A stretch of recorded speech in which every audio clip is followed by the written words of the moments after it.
Oke, baik. Jadi teman-teman, kita berkesempatan untuk mendengarkan, salah satu pemimpin bangsa ini.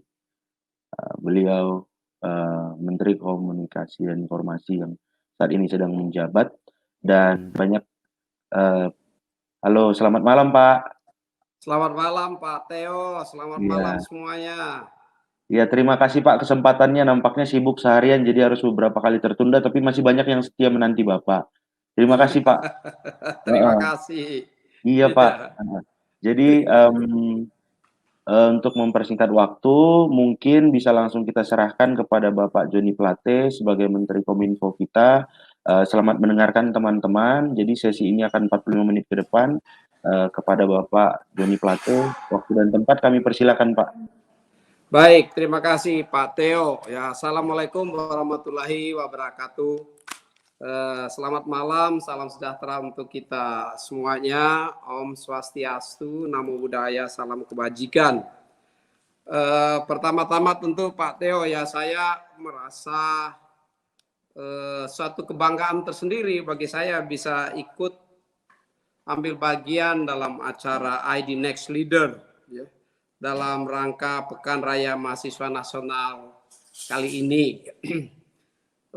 Saya juga memberikan apresiasi yang tinggi atas semangat untuk melakukan webinar pada saat memang situasi COVID-19 masih mencekam lah, baik di dunia global maupun di dalam negeri di Indonesia kita sendiri.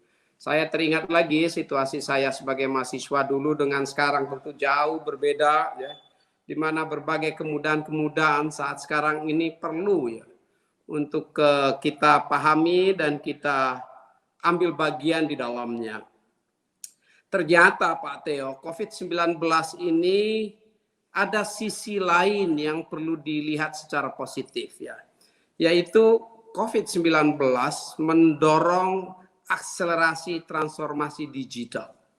Kita suka atau tidak suka bahwa dampak dari COVID-19 ini mengharuskan kita semuanya untuk melaksanakan akselerasi transformasi digital, di mana orang-orang harus bekerja dari rumah, orang-orang harus masyarakat harus memanfaatkan teknologi informasi, dan kalau kita lihat dari laporan BPS untuk Indonesia secara khusus ya, laporan BPS yang terakhir, baik di kuartal pertama tahun 2020 ya, pada saat banyak sektor mendapat tekanan, kontraksi, sektor informasi dan komunikasi justru bertumbuh positif dan sangat tinggi. Pada kuartal pertama tahun 2020 year on year itu 9,6%. Dan kuartal kedua sendiri dia bertumbuh luar biasa bahkan. Makin dalam kontraksinya di sektor-sektor lain, makin dalam kontraksinya di bangsa-bangsa lain, sektor informasi dan komunikasi Indonesia justru bertumbuh 2 digit. Ya. 10,88%. Nah, ini memberikan gambaran bahwa memang sektor ini justru perlu diperhatikan secara serius. Dan untuk itu Bapak Presiden memberikan arahan pada kita semuanya, para menteri dan pada masyarakat tentunya, dengan melakukan akselerasi transformasi digital nasional melalui 5 langkah arahan. Nah, 5 langkah arahan Presiden itu diantaranya seperti yang tertera di slide kita ya. Yang pertama itu segera lakukan percepatan perluasan akses internet bagi masyarakat ya, dan peningkatan infrastruktur digital nasional kita. Dalam hal ini tentu penyediaan layanan internet untuk wilayah administratif yang belum tersedia 4G signal. Maka Pak Theo, kita sama-sama ketahui bahwa Indonesia ini secara administratif itu ada 83.548 desa dan kelurahan. Nah, diantaranya yang sudah tersedia sarana atau sinyal 4G baru 70.670 desa dan kelurahan. Masih ada 12.548 desa dan kelurahan yang belum tersedia sinyal 4G. Ya, dan untuk itu ya 12.500 desa dan kelurahan ini harus segera kita hadirkan sinyal 4G melalui deployment ICT infrastruktur di sana. Yang kedua, Bapak Presiden memberikan tekanan bahwa persiapan roadmap transformasi digital di sektor-sektor strategis, ya. Di antaranya itu ada sektor pemerintahan dalam rangka pelayanan publik, ya, sektor sosial, masyarakatan, sektor pendidikan, sektor kesehatan, perdagangan, industri, bahkan di sektor penyiaran. Ini sektor-sektor strategis yang memberikan implikasi yang luas bagi kehidupan di masa COVID dan ya post pandemi, setelah pandemi COVID-19. Yang ketiga, Pak Presiden menekankan juga ya untuk kita segera percepat integrasi pusat data nasional. Nah, touch base saja ya di Indonesia saat ini untuk pemerintah saja, Pak Teo, ya pemerintah saja mempunyai 2.700 pusat data dalam rangka pelayanan publik, 27.400 aplikasi. Ya. Ini semua high cost untuk pemerintah. Dan dari 2.700 pusat data nasional yang dimiliki oleh pusat data pemerintah yang dimiliki saat ini, ya hanya 3% saja pusat data itu yang memenuhi global standard. Hanya sedikit sebagian terkecil saja yang menggunakan cloud computing. Ya, selebihnya masih menggunakan Ethernet dan hanya terbatas dalam lingkungan sendiri. Ini mengakibatkan bahwa kebijakan satu data nasional dalam rangka pengambilan keputusan publik itu menjadi bermasalah, ya. Dan karenanya kita didorong untuk segera, ya Presiden mendorong segera untuk melakukan percepatan menyiapkan pusat data nasional dalam rangka integrasi data kita. Ya. Lalu yang keempat, ya untuk menyelesaikan seluruh payung hukum yang disediakan yang dibutuhkan dalam rangka transformasi digital. Ya. Secara khusus tentu ini terkait dengan Undang-Undang Perlindungan Data Pribadi. Ya, kita Indonesia termasuk salah satu dari sedikit negara yang belum memiliki General Data Protection Regulations. Bahkan negara-negara besar ASEAN selain Indonesia hampir semuanya sudah miliki, dan kita sebagai negara ASEAN dengan penduduk terbesar atau bahkan penduduk terbesar keempat di dunia belum memiliki GDPR atau General Data Protection Regulations. Namun demikian saat ini sedang berproses di DPR, ya kita harapkan Undang-Undang Pelindungan Data Pribadi yang saat ini sedang dibahas di tingkat panitia kerja dengan DPR mudah-mudahan dapat bisa diselesaikan dalam tahun ini sehingga ada satu payung hukum yang kuat terkait dengan itu, ya. Di samping payung-payung hukum lainnya nanti kita elaborasi berikutnya. Dan yang terakhir adalah sebetulnya dibutuhkan juga untuk transformasi digital tanpa tersedianya digital talent yang memadai, tentu akan kita kesulitan. Ya, ini ada 5 aspek yang penting dalam rangka transformasi digital kita, ya. Tetapi saya tambahkan satu sebetulnya yang penting, yaitu farming dan refarming spektrum frekuensi. Nanti kita elaborasi lebih banyak, lebih panjang terkait dengan itu. Coba kita lihat satu-satu apa sih potret sebenarnya infrastruktur ICT Indonesia saat ini. Ya, banyak masyarakat yang belum tahu sebesar apa itu potret infrastruktur teknologi informasi dan komunikasi kita. Ya, banyak masyarakat yang sudah tahu, masyarakat hanya yang belum tahu, masyarakat hanya mengenal palaparing, ya. Saya ingin memberikan gambaran kepada peserta malam ini walaupun sudah agak capek ya, sudah dari pagi kan tadi. Saya kebetulan ini kan yang terakhir nih. Pak Teo, di Indonesia untuk jaringan infrastruktur existing backbone ya, tulang punggung TIK kita telah membangun 348.442 kilometer fiber optik, baik oleh pemerintah maupun oleh operator seluler. Di antaranya termasuk ya 12.148 kilometer palaparing barat, palaparing tengah, dan palaparing timur, yang terdiri dari ya penggelaran fiber optik di darat inland cable itu 224.000 lebih, dan submarine cable atau digelar di dasar laut ya di laut itu hampir 124.000 kilometer. Nah, kalau kita pegang ujungnya kabel kita dan kita jalan mengitari bumi, ini panjang kabel kita sudah hampir 9 kali melilit ya bumi kita. Round the globe. Hampir 9 kali. Panjang sekali sebetulnya. Namun apakah itu sudah cukup? Ternyata itu belum cukup. Kita masih membutuhkan deployment ICT infrastruktur lainnya. Kita saat ini ya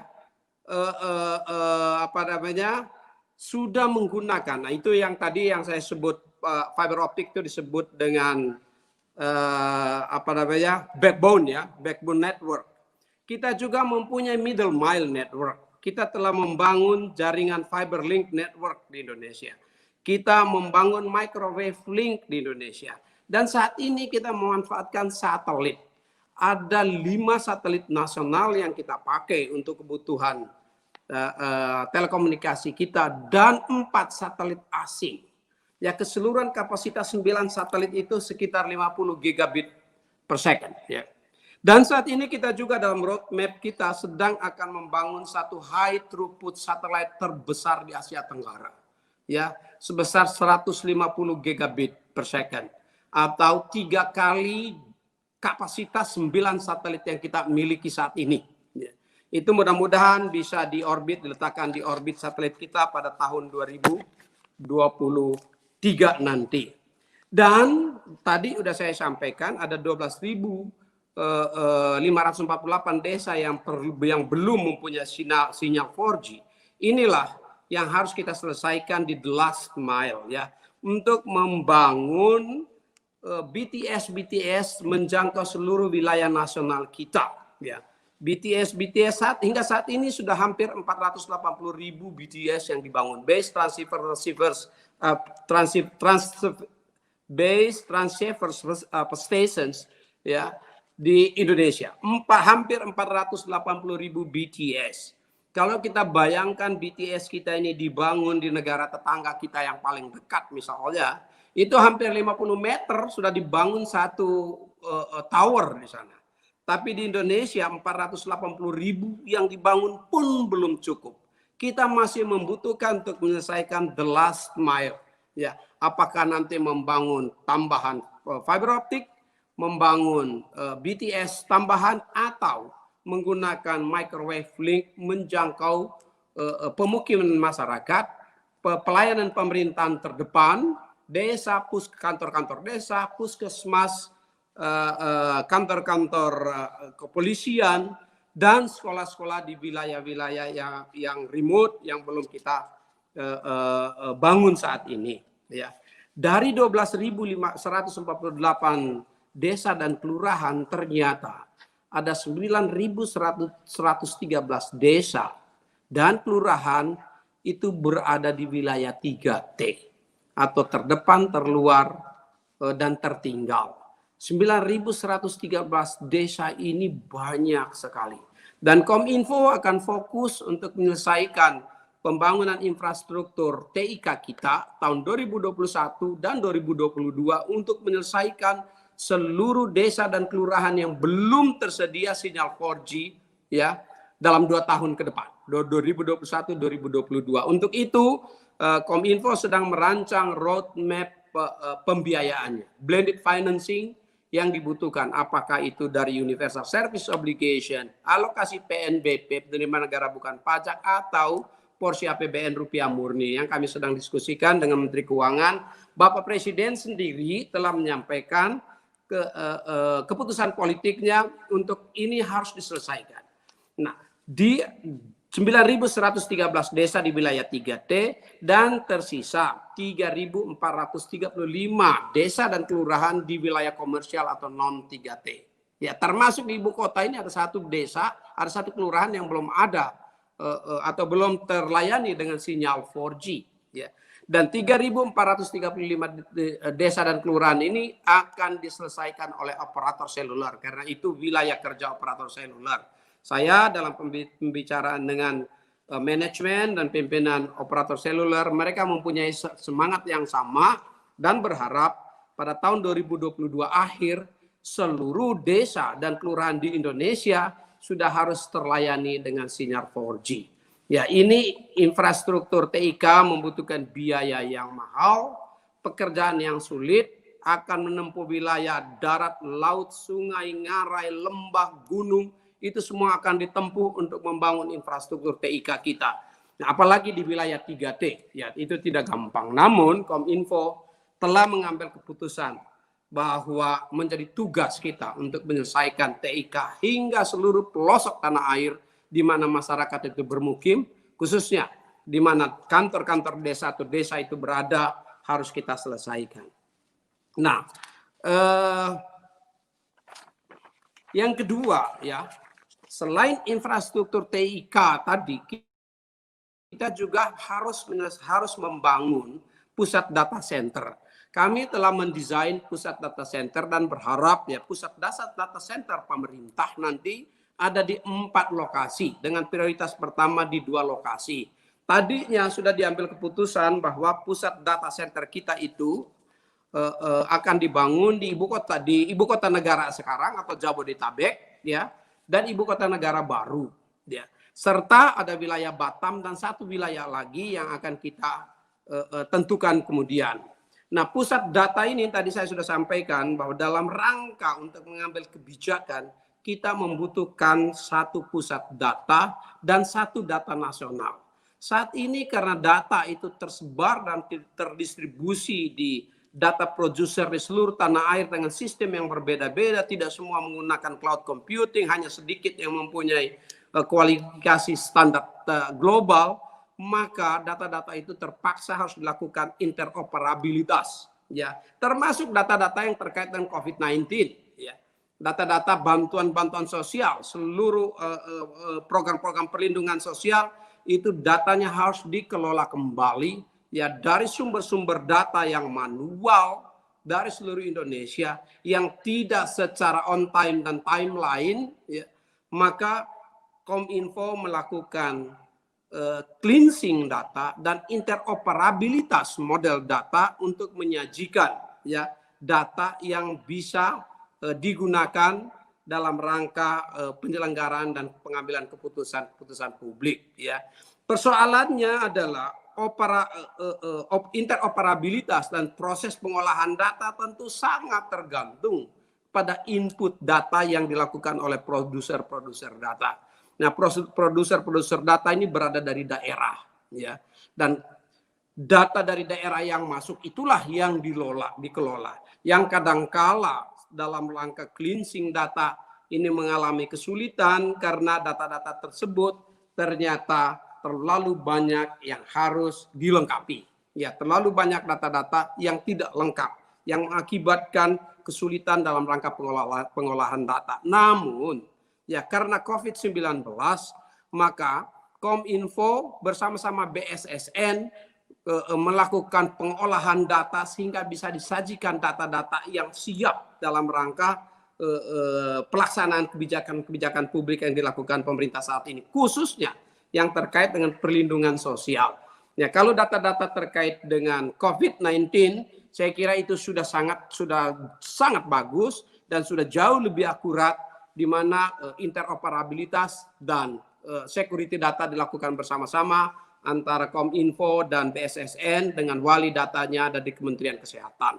Ya.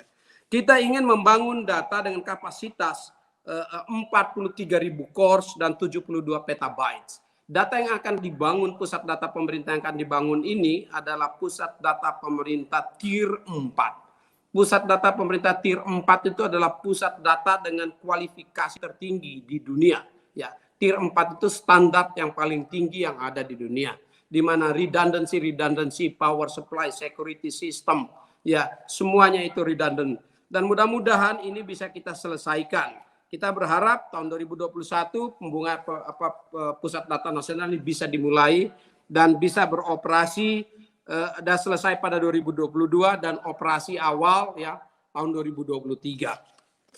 Selanjutnya ya tadi sudah saya singgung, saat ini kita sedang menyelesaikan legislasi primer, undang-undang PDP sedang dibahas di DPR RI. Namun ada satu juga yang perlu menjadi perhatian kita yang terkait dengan narrowcasting atau broadcasting, ya, yaitu Undang-Undang Cipta Kerja. Di Undang-Undang Cipta Kerja ada satu sektor di situ yang terkait dengan pos telekomunikasi dan penyiaran.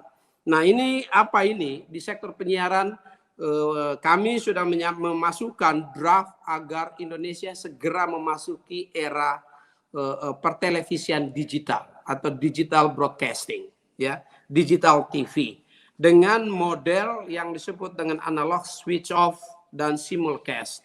Saat ini proses pembahasan bahkan kemarin masih dibahas di Panja di Balik DPR RI, dan kami berharap agar payung hukum ini bisa diselesaikan sehingga pemanfaatan dan pengelolaan spektrum frekuensi nasional kita menjadi lebih baik dan lebih efisien.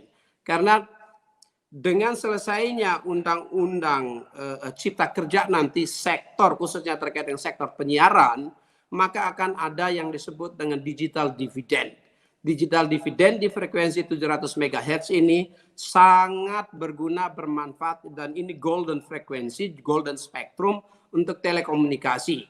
Nah, pada saat nanti jika itu dilakukan analog switch off, maka ada 112 MHz frekuensi di 700 MHz yang bisa digunakan untuk berbagai kepentingan. Pelayanan publik, pemerintahan, telemedicine, teleeducation, dan untuk telekomunikasi itu sendiri. Nah, di samping penerimaan negara, tentu dia akan penciptaan lapangan pekerjaan yang besar di sektor digital. Ya.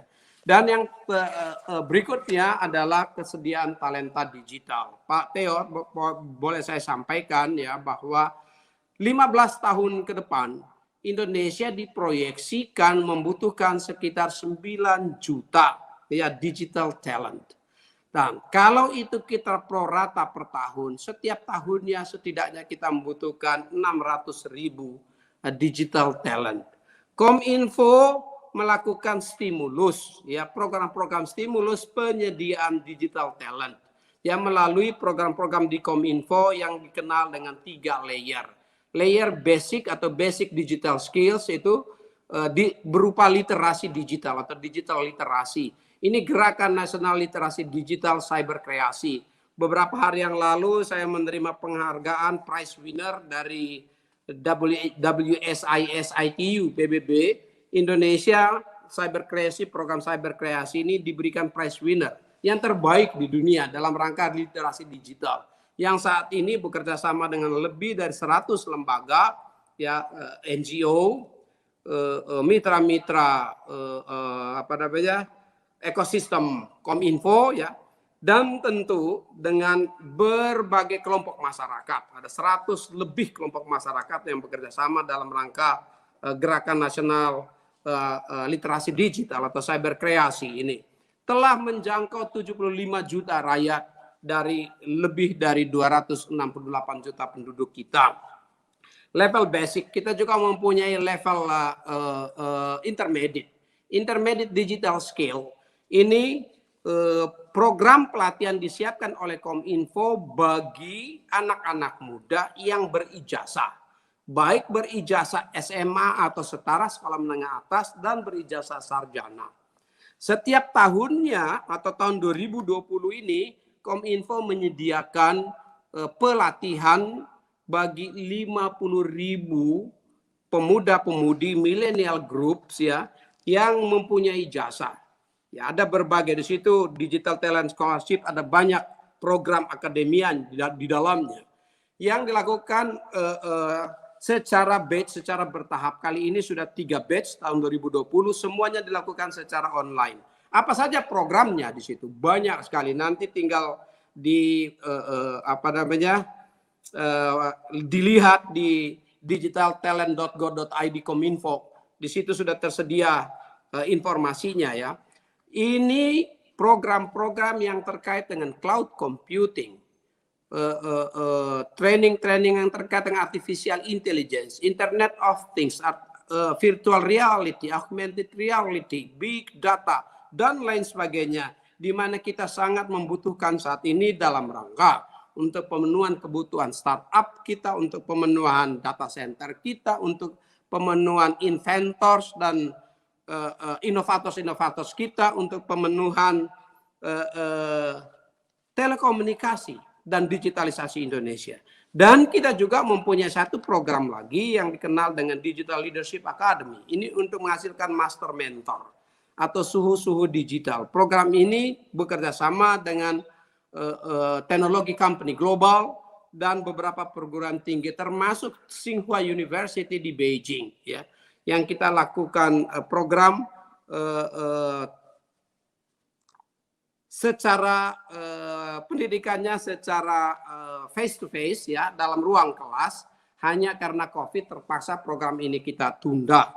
Nah, gerakan-gerakan literasi digital, talent scholarship dan advanced digital skills ini, ya, atau Digital Leadership Academy ini kita butuhkan dalam 15 tahun ke depan 9 juta skill digital atau intermediate digital skills. Begitu banyaknya. Saya tentu berharap para mahasiswa, para siswa tamatan SMA di seluruh tanah air untuk mengambil program ini. Ini tidak saja dilakukan oleh pemerintah, ekosistemnya juga melakukan. Facebook, Microsoft, Apple, Twitter, itu semuanya bekerja sama untuk menghasilkan digital talent kita. Kita perlu menghasilkan digital talent agar transformasi digital kita jangan sampai diisi oleh talenta-talenta bangsa-bangsa lain, ya, yang kita butuhkan. Ini harus diisi oleh talenta-talenta di dalam negeri sendiri. Yang terakhir sebetulnya ingin saya sampaikan adalah tambahan satu lagi butirnya, yaitu farming dan refarming frekuensi spektrum. Ya, ada 3 layer spektrum yang tidak ada slide-nya di sini, tapi saya ingin memberikan informasi adalah lower band, coverage band, dan super high band, ya, frekuensi. Saat ini Indonesia menggunakan sekitar 737 MHz frekuensi untuk kebutuhan telekomunikasi dan digitalisasi saat ini.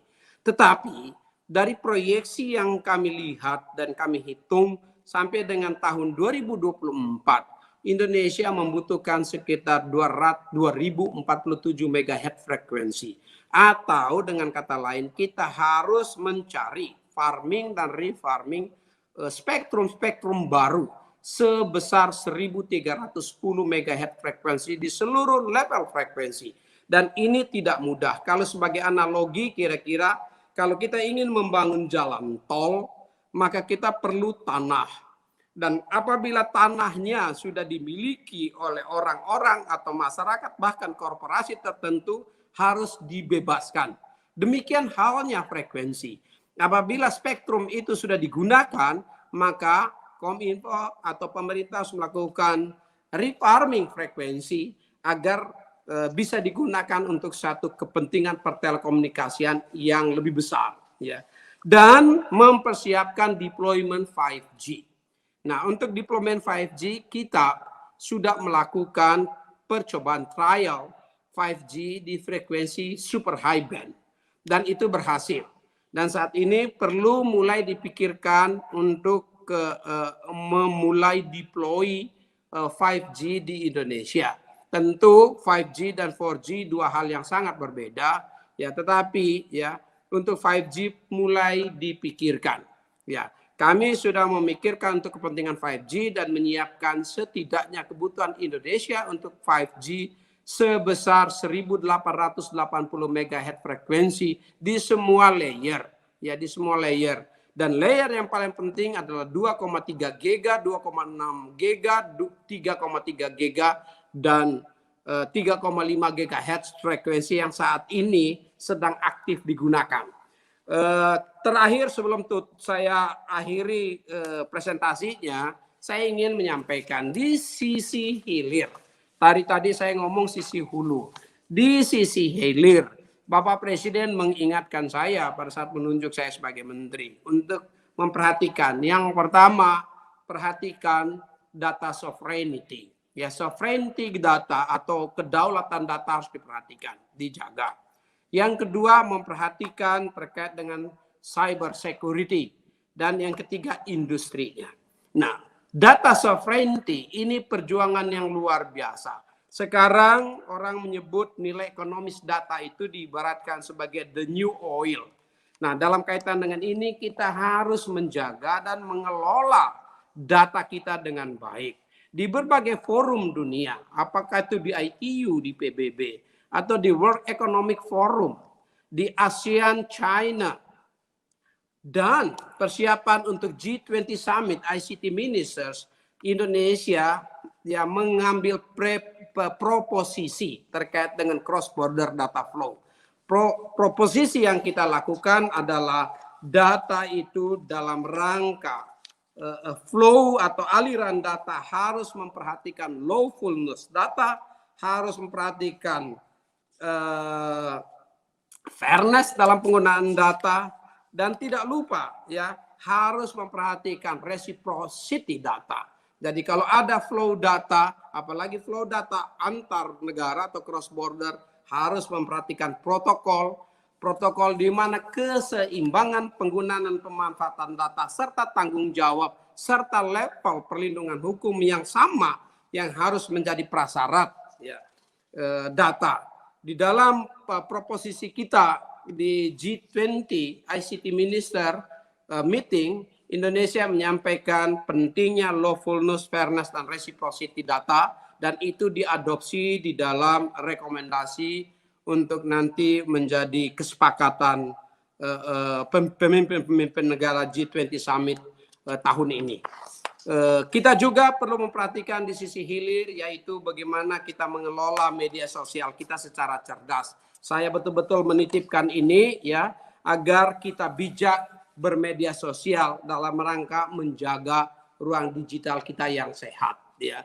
Ruang digital kita begitu mahalnya disiapkan ya, bermiliar-miliar dolar baik oleh pemerintah maupun oleh operator seluler, agar kita gunakan dengan baik.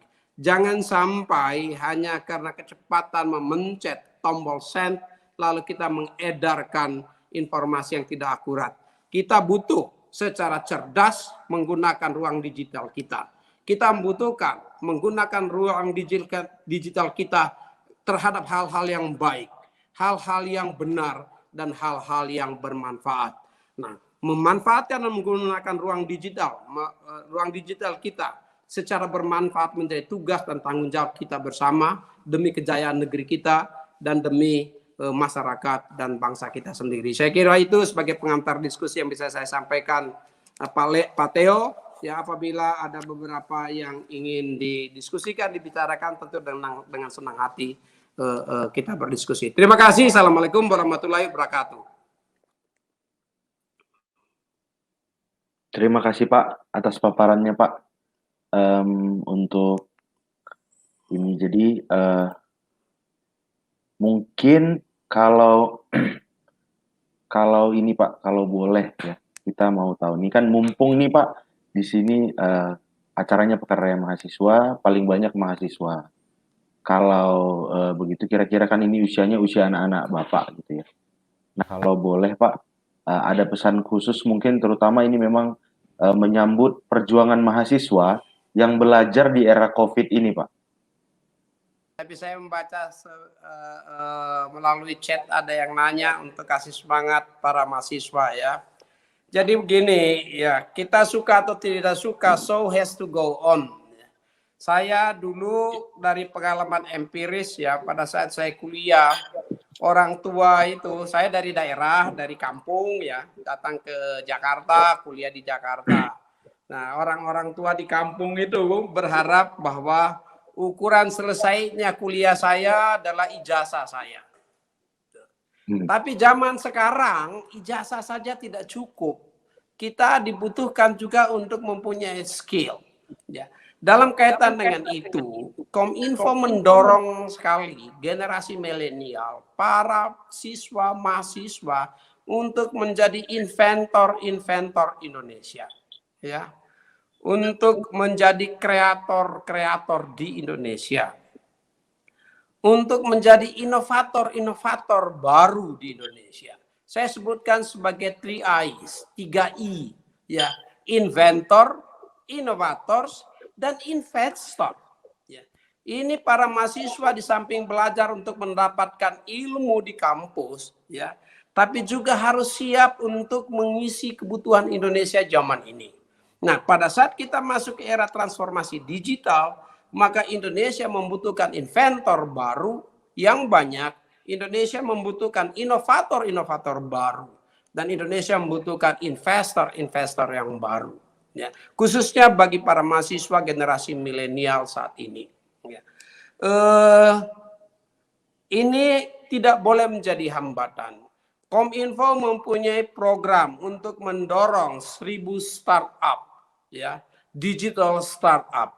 Indonesia saat ini menjadi negara kelima terbesar di dunia yang mempunyai jumlah startup terbanyak. Ya. Indonesia kelima. Nah, karena ya, dan startup ini ciri khasnya siapa? Generasi muda, orang-orang muda. Ini momentumnya pemerintah mendorong transformasi digital, akselerasi, membangun infrastrukturnya, membangun pusat data, menyiapkan regulasi-regulasinya, membuat pelatihan-pelatihan untuk talenta-talenta digitalnya, melakukan farming dan refarming spektrum frekuensinya. Untuk siapa ini? Ini untuk putra-putri Indonesia masa ini dan masa yang akan datang. Ini harus diambil. Ya, harus siap. Saya berikan perspektif ini. Ya, tidak saja untuk selesai sekolah. Ya, tidak saja untuk selesai sekolah. Tapi harus menjadi inventor, harus menjadi inovator, dan harus mengambil posisi sebagai investor baru Indonesia melalui kreasi-kreasi dan kreativitas-kreativitas dan struktur-struktur pembiayaan yang kompleks. Ya, yang saat ini walaupun ada pandemi COVID-19, the COVID-19 will not stop us. Tidak boleh stop kita. Kita harus kalahkan itu dengan membangun sisi optimisme, sisi-sisi pandang baru, kreasi-kreasi yang baru. Ya. Tapi bagi mahasiswa yang sedang berkuliah, saya juga mengetahui tantangan dan bebannya. Pada saat ini tidak saja bagi mahasiswa, tentu bagi siswa-siswa juga, ya. Para pendidik, guru maupun dosen. Nah, pada saat di mana kita berhadapan dengan COVID, suka atau tidak suka, blended learning harus dilakukan. Ya, kombinasi belajar baik dalam wilayah-wilayah tertentu yang dari sisi epidemi ini di dalam negerinya sudah bisa lebih dikendali, bisa sekolah dan tatap muka, tapi ada wilayah-wilayah tertentu yang epideminya di dalam negerinya belum bisa terkendali, bahkan merah, ada yang hitam juga, maka harus dilakukan blended learning melalui pelajaran daring. Nah, pemerintah, ya, kami beberapa kali sudah melakukan sejak awal. Pada saat pandemi COVID ini masuk ke Indonesia, saya bertemu dengan operator-operator seluler untuk mengajak mereka mengalokasikan, ya, dana korporasinya masing-masing untuk membantu pembelajaran jarak pembelajaran online atau daring education ini, tele-education ini. Nah, operator-operator seluler seluruhnya mulai dari awal bulan Maret yang lalu sudah mengalokasikan 1,9 triliun, ya, bentuk subsidi paket-paket data gratis bagi para pelajar kita. Hanya ini dikelola langsung oleh operator seluler. Kominfo tentu tidak ikut karena ini dana korporasi, ya. Setelah itu kami juga memperhatikan bahwa dari pelosok tanah air banyak sekali keluhan akan sulitnya atau beban biaya untuk internet, pulsa-pulsa. Ya, beberapa waktu yang lalu kami telah melakukan pertemuan bersama-sama Menteri Keuangan, Menteri Agama, ya, Menteri Bappenas untuk mengalokasikan dana bagi sekolah-sekolah yang dikelola oleh Kementerian Agama seperti pesantren. Pesantren saja jumlahnya itu ada 21.000 di Indonesia dan sekitar 10 juta siswa di sana, ya. Dan itu sudah dialokasikan dana dari APBN untuk paket-paket internet bagi pesantren melalui Kementerian Agama, ya. Karena Kementerian Kominfo ini kan bukan kementerian sektor yang berhubungan dengan pendidikan, tapi berhubungan dengan membangun infrastrukturnya. Nah, sedangkan Kementerian Agama berurusan langsung yang mempunyai data siswa di sana. Nah, Kementerian Agama melakukan itu dan itu sudah ada revisi DIPA dan saya kira itu sudah berjalan, ya. Dan beberapa waktu yang lalu pertemuan dilakukan bersama Menteri Pendidikan, Menteri BUMN dan Menteri Agama serta Menteri Bappenas. Saya sendiri hadir di sana untuk membicarakan bagaimana mengalokasikan APBN, ya, insentif APBN untuk para mahasiswa, para siswa, para pendidik di sekolah umum. Ya, para siswa itu jumlahnya sekitar 44 juta di Indonesia. Di luar pesantren ya, ada 44 juta. Para mahasiswa sekitar 8 juta. Jadi sudah 52 juta lebih, hampir 53. Belum tambah para pendidik. Nah, sekitar 53 juta lebih itu sudah disediakan alokasi dana hampir 8 triliun. Ya, sampai dengan bulan Desember tahun 2020 bagi pulsa gratis bagi para siswa, mahasiswa dan para pendidik. Bagaimana teknisnya itu di DIPA Kementerian Pendidikan. Kami memberikan dukungan. Yang kami perhatikan adalah Pak, menjaga bandwidth yang cukup. Nah, kepada para mahasiswa sekalian ya, sekolah harus jalan, ya, pendidikan harus jalan, tetapi kan kita harus punya cara. Tadi saya melihat ada banyak adik-adik saya, ya saya bisa sebut anak-anak saya, ya, pimpinan-pimpinan atau presiden mahasiswa universitas ya, atau apa namanya BEM ini ya, banyak sekali yang tadi berbicara. Nah, berbicara tidak saja terbatas kepada sosial politik ya. Baik itu, kesadaran akan sosial politik itu bagus karena kita hidup di lingkungan sosial politik. Tapi ingat, bangsa ini juga butuh ya para pemuda yang menguasai ruang teknologi dan ekonomi. Tidak saja sosial politik, tetapi ekonomi dan teknologi juga harus menjadi subjek yang penting yang diperhatikan oleh generasi muda kita, khususnya para mahasiswa dan para siswa kita. Ini penting. Persaingan antar bangsa, ya, itu saat ini adalah persaingan di kualifikasi sumber daya, baik itu bisnisnya maupun teknologinya di bidang informatika, ya, di bidang informatika. Sampai dari hulu sampai hilir, dari upstream mulai satelit, bangun infrastruktur, sampai hilir over the top bisnis di ruang digital. Nah, ekonomi digital. Dan ekonomi digital Indonesia bertumbuh dan berkembang luar biasa. Salah satu kekuatan internet users di Indonesia ini 175 juta, ya, lebih bahkan 60% lebih dari populasi nasional kita. Begitu besarnya, makanya banyak sekali global technology company, perusahaan-perusahaan asing yang datang ke Indonesia, mereka nggak peduli dengan COVID ini. Mereka melihat masa depan, daya beli yang kuat, proyeksi pertumbuhan demografi kita, ya, potensi demografi kita yang begitu kuat. Jangan sampai ekonomi digital, ruang digital, dan keahlian yang kita miliki digunakan oleh bangsa-bangsa lain untuk kepentingan bangsa lain. Kita tetap harus mengutamakan dalam diskursus dan persaingan atau relasi antar bangsa dan di dalam negeri kita sendiri oleh para pemuda kita untuk kepentingan bangsa dan negara kita. Gunakanlah kesempatan ini, kuliah jalan terus, cepat-cepat tamat, kuasai ilmu pengetahuan, tapi saya titip sebagai Menteri Kominfo, ya, ambil bagian dan menjadi pemenang di digital ekonomi kita dan di ruang digital kita. Jadilah talenta-talenta kita yang kuat untuk menguasai hulu sampai hilir di teknologi informasi kita. Ya, ICT begitu pentingnya masa kini dan masa depan. Dan saya titipkan ya kepada para mahasiswa Indonesia saat ini untuk mengambil bagian dan menguasai ICT Indonesia. Demikian Pak Teo. Terima kasih Pak Joni Plate untuk penutupnya tadi yang terakhir. Mungkin karena waktu juga sudah habis, ini yang terakhir Pak. Kita akan menutup untuk rangkaian hari ini juga. Terima kasih sekali lagi kami berikan kepada Pak Joni Plate. Semua selamat bertugas Pak, sehat selalu, dan terima kasih untuk jadi inspirasi kami di bangsa ini.